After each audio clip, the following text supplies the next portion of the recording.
Welcome to This Explainer. Today we're tackling a subject that literally keeps so many parents awake at night. Think about it. You spend your entire adult life working, saving, investing. You sit in countless meetings with attorneys and CPAs, painstakingly setting up trusts and drafting wills just to pass down your accumulated wealth.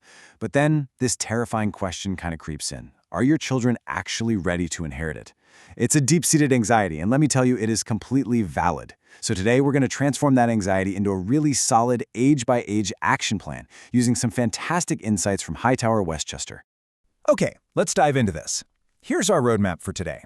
We'll start with the wealth transfer problem, move on to establishing a family mission, and then walk through the early years, teen years, college years, and finally, the 20s. Section 1. The wealth transfer problem. Why inheritance fails. 70%. Studies actually show that there's a staggering 70% failure rate when it comes to the successful transfer of wealth between generations. And honestly, here is the real kicker.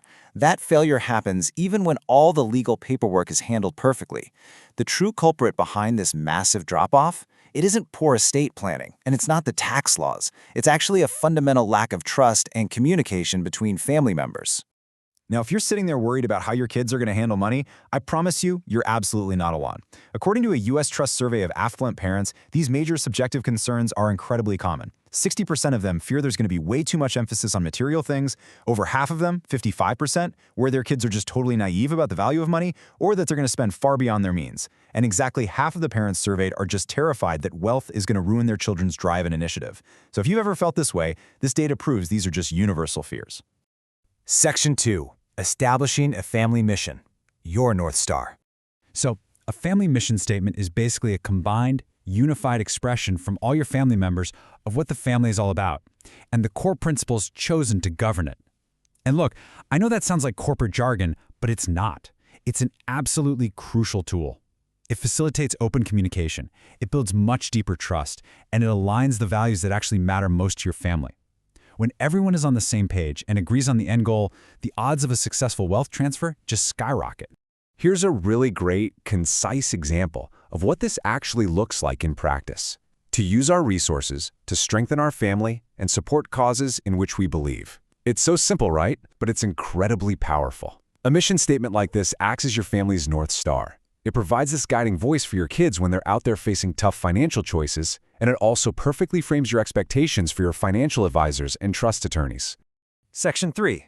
Early years. The basics for ages 5 to 11. Okay, so when your child starts earning an allowance from doing chores, you teach them right away to divide it up into 3 essential compartments. First, 40 to 50% goes to spend. And yes, you actually want them to spend this. More importantly, you want them to make buying mistakes right now.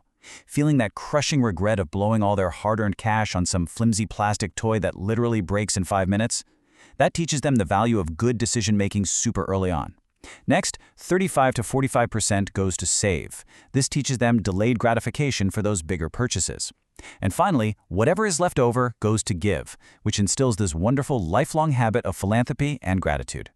Section 4. Teen years. Complex concepts for ages 12 to 17. Right, let's talk about simple versus compound interest. If you look at a 3-year period with a $1,000 principal at a 5% rate, the difference looks tiny, honestly. It's just an extra $7.63. But you have to explain the long game to your teen. If you stretch that out over 30 years, that same simple interest account yields $2,500.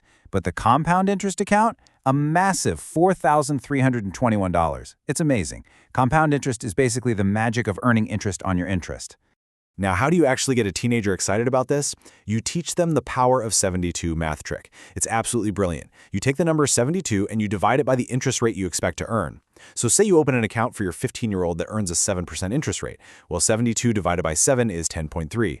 You can literally look them right in the eye and say, in just 10.3 years, your money will completely double without you doing a single thing. I guarantee you, that is how you make finance fascinating to a teenager. But you also have to warn them about the dark side of compounding, which is credit card debt. And you want to explain this using things they actually care about, like an iPad or an iPhone. Let's say they buy an $1,150 tech combo on a credit card that has a 19% APR, right? If they only pay the $50 minimum each month, it's going to take them nearly 2.5 years to pay it off. Plus, that $1,150 purchase will actually end up costing them $1,441. You really need to show them how prolonged payments destroy credit scores and just make life vastly more expensive. Section 5. College Years, True Independence, ages 18 to 24. So the whole foundation of independent budgeting is delineating very clearly between needs and wants. Food is a necessity, sure, but buying groceries for basic sustenance, that's a need. Midnight pizza deliveries with roommates, that, my friends, is a want. Helping young adults track these true expenses is just crucial at this age, because if you don't teach them this difference early, they're going to fall victim to impulse buying, and they will absolutely be calling you when they run out of cash before the month ends. Section 6. The 20s. Investing early. Now this is where it all comes together. Data from JP Morgan just perfectly proves the math of starting early. Let's look at Susan. Susan invests just $5,000 a year, but she does it between the ages of 25 and 35. So she only invests $50,000 total out of pocket, and then she stops. Now let's look at Bill. Bill waits until he's 35, and he invests $5,000 a year every single year until he's 65. He invests $150,000 out of pocket. Who wins at age 65?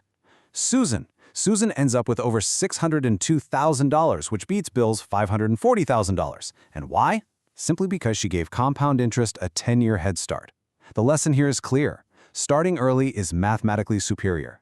And because starting early is so incredibly vital, you must drill this next concept into their heads. An employer 401k match is literally free money. If they're lucky enough to work for a company that matches their retirement contributions, they have to take advantage of it. It goes right back to that compounding interest magic we discussed earlier. They absolutely cannot afford to leave free money on the table in their 20s. I want to wrap up today with this incredibly powerful thought. Do not educate your child to be rich. Educate them to be happy. So when they grow up, they'll know the value of things, not the price. Preparing your heirs isn't just about preserving your bank account, It's really about empowering them to be grounded, responsible human beings. So I'll leave you with this question to think about. Will your accumulated wealth be a stepping stone that elevates your children's lives or a stumbling block that ruins their drive? The choice really depends on what you teach them today. Thank you so much for joining me for this explainer, and we'll see you next time.